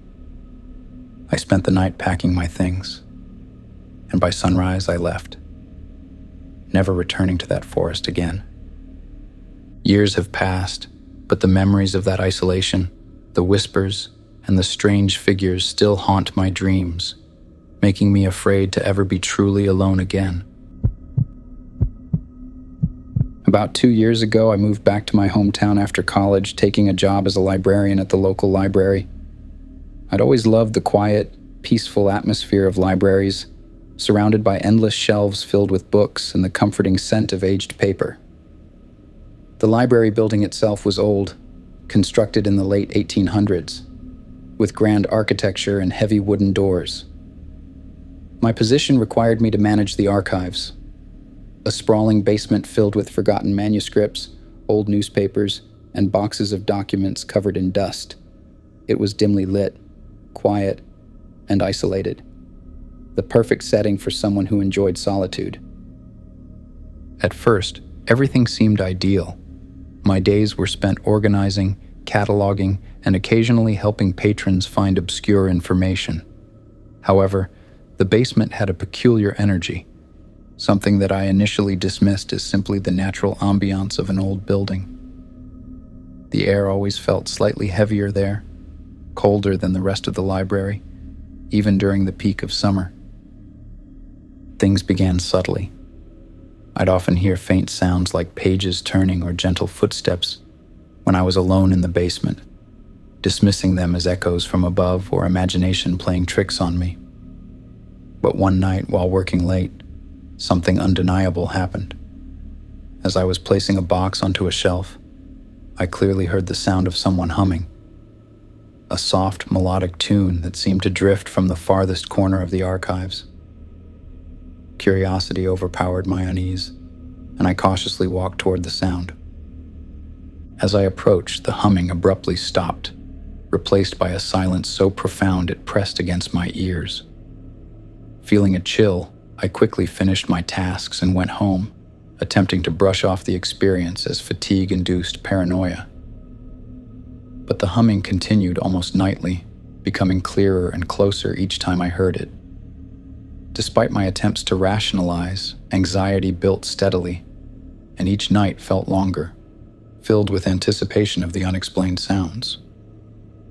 Determined to discover the source, I stayed overnight at the library one evening, armed with a flashlight and recorder. At precisely 2:45 a.m., the humming began again, louder and clearer than ever. This time, however, it was accompanied by a soft scraping sound, like something dragging across the stone floor. Following the sounds through winding aisles and forgotten shelves, my flashlight illuminated something that froze me in my tracks. In the far corner, hidden behind stacks of newspapers, I found an old wooden door I'd never noticed before. Its edges were worn and splintered, partially hidden beneath cobwebs and debris. Heart pounding, I hesitated briefly before pulling it open. A narrow staircase descended into darkness, stale air rising to meet me. My curiosity, mixed with a dread I couldn't suppress, drove me to cautiously climb down the creaky stairs. At the bottom, my flashlight flickered momentarily, revealing another hidden room. This space was different. Darker, colder. The walls lined with shelves containing aged leather-bound books, their spines covered in strange symbols and titles written in languages I didn't recognize. In the room's center stood a small wooden table, atop which rested an open book. Approaching carefully, I peered at the pages, only to see my own name, repeatedly written in elegant, looping handwriting. As panic surged through me, the room grew colder, and the humming began again, this time directly behind me. Turning sharply, I saw no one, but felt an unmistakable presence, heavy, oppressive, and overwhelmingly menacing. Dropping the flashlight, I bolted back up the stairs, heart racing, every instinct screaming at me to run. The next day, returning to inspect the area with a coworker, I found no trace of the hidden door or staircase. The walls appeared solid, untouched for decades. From that moment on, I refused to work alone in the archives, but even in daylight, surrounded by colleagues, I couldn't escape the feeling of being watched. I resigned shortly after, unable to shake the dread that clung to me, always questioning what might still linger beneath that old library, hidden in the darkness, waiting for someone else to find it. Working the night shift at a rundown small-town gas station is exactly as boring and unsettling as it sounds. I've been here about 6 months now, pulling shifts from midnight until dawn. The station sits right off a quiet stretch of highway surrounded by thick woods on 3 sides, the kind of woods that seem to swallow all the light from our weak neon sign, making the shadows around the parking lot extra deep and extra dark. Normally, the creepiest things around here are raccoons rummaging through the dumpster or occasional truckers stopping by, bleary-eyed and desperate for coffee. Tonight, though, things took a turn from mundane creepy to I'm quitting tomorrow, terrifying. It started around 1:30 a.m. The radio had just cut to static for the 3rd time, despite my attempts to tune it to literally any other station. I'd resigned myself to silence, broken only by the quiet hum of fluorescent lights overhead and the occasional creak of old shelving units, shifting in the slight breeze coming through the cracked window near the counter. I was restocking the shelves with candy bars when I first noticed headlights pulling into the parking lot. They weren't typical customer headlights, though.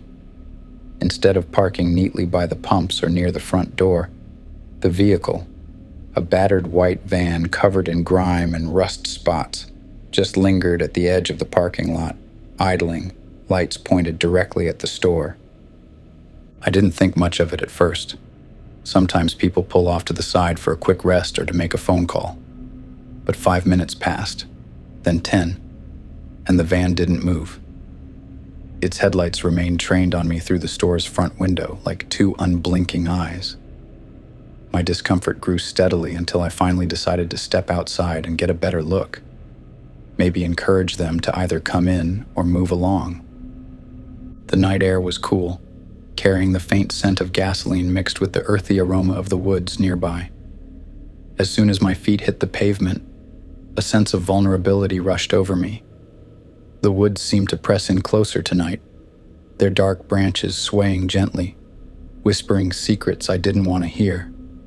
I squinted at the van, shielding my eyes against its bright beams, trying to see inside. but the windshield was filthy, smeared with dirt or maybe something worse. The driver was just a shadow behind the wheel, unmoving. I called out, "Hey, you all right out there? Need anything?" My voice echoed slightly in the stillness, sounding smaller than I would have liked. No response came, just the steady rumble of the idling engine. Goosebumps prickled along my arms, and an instinctive dread twisted my stomach. I quickly turned and hurried back inside, locking the door behind me. Not something we typically do, considering the rare late-night customers. But tonight, every instinct screamed at me to put barriers between myself and that van. Back inside, I pretended to busy myself with meaningless tasks, organizing receipts, wiping counters, anything to avoid looking out the window again. But curiosity and fear are powerful motivators, and soon enough my eyes drifted back to those headlights, still watching, still waiting. It was the middle of summer when my best friend Alex and I decided to road trip across the country, something we'd talked about doing for years. We'd meticulously planned out every stop, every sight we wanted to see, and every quirky roadside attraction we just couldn't miss. Everything was going perfectly until we hit the long, deserted stretch of highway through the desert. We'd been driving for hours under a blistering sun, surrounded by endless dunes of sand and scraggly bushes. The air conditioner in Alex's old sedan was barely keeping up, and we were both drained and irritable from the heat. Then, without warning, the engine sputtered and died, leaving us coasting slowly to the side of the deserted road. We sat in silence, the reality of our situation sinking in. There was nothing around us but the barren desert, shimmering in waves of oppressive heat. Our phones had no signal, and there hadn't been another vehicle in sight for hours. We had no choice but to wait, hoping someone would pass by. But as the sun began to dip below the horizon, bathing the landscape in an eerie orange glow, no one had come. Nightfall brought with it a drastic drop in temperature and a creeping sense of unease. We decided to try to sleep, figuring help would come in the morning. But as I drifted in and out of consciousness, I heard something strange outside the car. A faint whispering, barely audible but unmistakably real. I sat up abruptly, heart pounding, and glanced at Alex.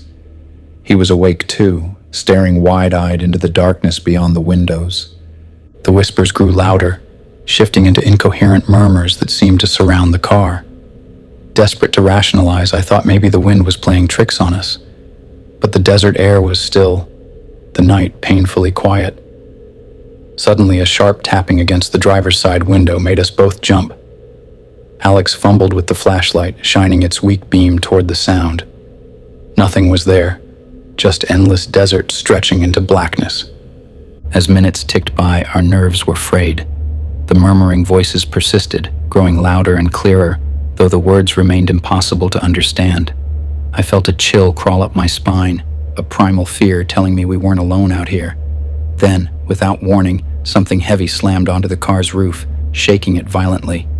We both screamed, panic overtaking rational thought.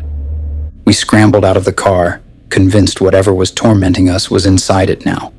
Standing exposed in the cold desert night, I swung the flashlight wildly, desperately searching for any sign of the intruder. But nothing appeared. No footprints, no creatures, just silence again.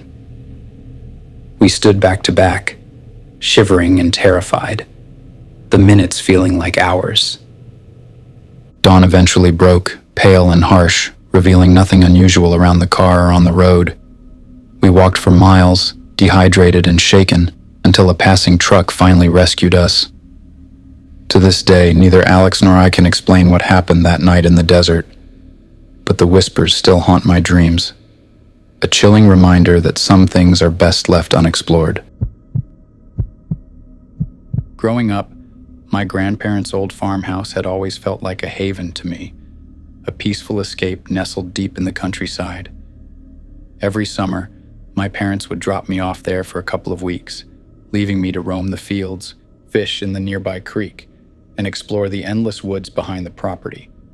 But as I got older, the magic of that place faded, replaced by a creeping sense of unease that I couldn't quite explain. The summer I turned 16, my grandparents invited me again. Reluctantly, I agreed, figuring I could endure 2 weeks of boredom. Upon arrival, everything seemed the same. The white paint peeling off the wooden siding, the ancient porch creaking beneath my steps, and the warm, comforting smell of my grandmother's cooking filling the air. But something felt off. The house seemed quieter than usual, its silence almost heavy. Even the familiar sounds of chirping birds and rustling leaves felt muted, as though the property itself was holding its breath. My first few days passed uneventfully, but my discomfort grew steadily. I started noticing strange things, subtle at first. Doors creaking open on their own, items moving slightly out of place, and whispers that seemed to float through empty rooms. I convinced myself it was just my imagination, fueled by the isolation of rural living. But things escalated quickly. One night I awoke to a soft tapping at my bedroom door. Thinking it was my grandmother, I opened it, finding only darkness. Peering down the long hallway, I saw a faint figure at the far end, standing completely still, outlined by moonlight filtering through a window. My pulse quickened as the figure slowly stepped forward, the floorboards creaking softly beneath its weight. Frozen with fear, I blinked, and in that split second, the hallway was empty again. I told myself it was just a nightmare, but sleep evaded me for the rest of the night. The next day, I hesitated to tell my grandparents, fearing they'd dismiss me as paranoid. Instead, I decided to explore the old barn behind the house, hoping to distract myself. The barn was always off limits, supposedly dangerous from years of neglect. But curiosity outweighed caution. Inside, dust danced in shafts of sunlight piercing through gaps in the walls. The air felt thick, musty with age. As I moved deeper inside, I noticed strange markings on the wooden beams, symbols and phrases in a language I didn't recognize. A chill crawled up my spine, yet I continued, compelled by something I couldn't quite name. At the far end, hidden beneath a tattered tarp, I uncovered an old trunk. Its lock had rusted away long ago. My heart thudded as I lifted the lid, revealing a collection of faded photographs, journals, and a strange wooden doll with blank eyes and an eerie smile. Leafing through the journals, my blood ran cold. Entries spoke of something sinister living in the woods, an entity my great-grandfather had supposedly summoned, only to lose control over it. Fear gripping me, I raced back to the house, determined to confront my grandparents. But the house was empty, the silence deafening. Then I heard it. A quiet laughter, soft but unmistakably malicious, drifting from upstairs.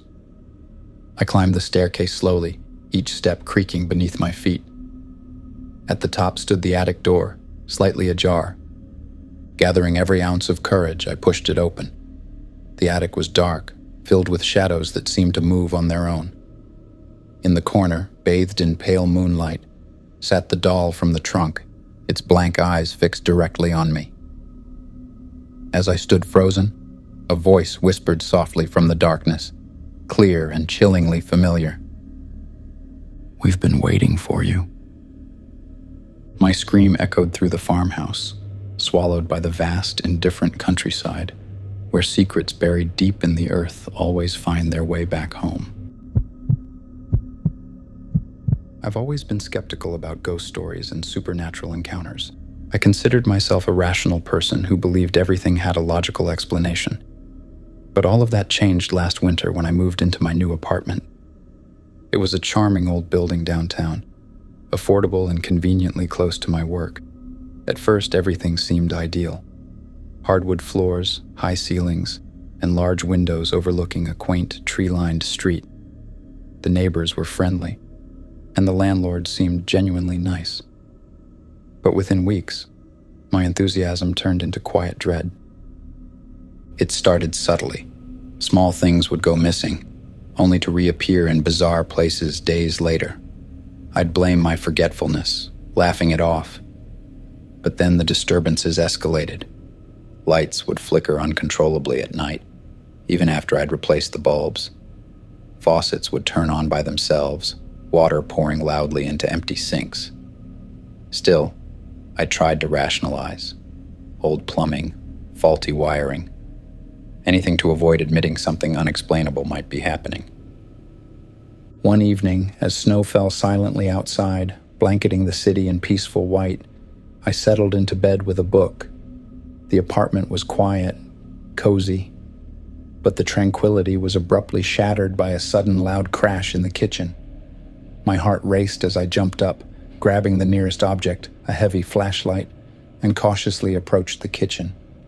Pots and pans lay scattered across the floor, cabinets wide open as if they'd been violently thrown. My blood turned icy. This couldn't be explained away by drafts or shifting foundations. As I stood there trying to calm my racing heartbeat, I heard footsteps above me. Clear, deliberate steps pacing across the floor of the empty apartment above. My skin prickled as I remembered the landlord mentioning that unit had been vacant for months. Determined to confront whatever this was, I grabbed my keys and climbed the stairs, flashlight trembling in my hand. The hallway upstairs felt colder, darker, as if swallowing the beam of my flashlight whole. The door to the vacant apartment stood slightly ajar, creaking softly as though inviting me in. Taking a shaky breath, I pushed it open further. Inside, the air was stale, heavy with dust and neglect. My flashlight swept across empty rooms, revealing nothing unusual, until I reached the far bedroom. The walls were covered in frantic, scratched messages. My stomach dropped as I read the words, "Leave now. He watches. And too late." Just as panic began overtaking me, the door behind me slammed shut, plunging me into darkness. I spun around, desperately trying to open it, but it wouldn't budge. The temperature plummeted suddenly, my breath visible in front of me. Behind me, a voice whispered, raspy and chillingly close, "You shouldn't have come." Screaming, I threw my weight against the door until it finally burst open, and I stumbled into the hallway, gasping for breath.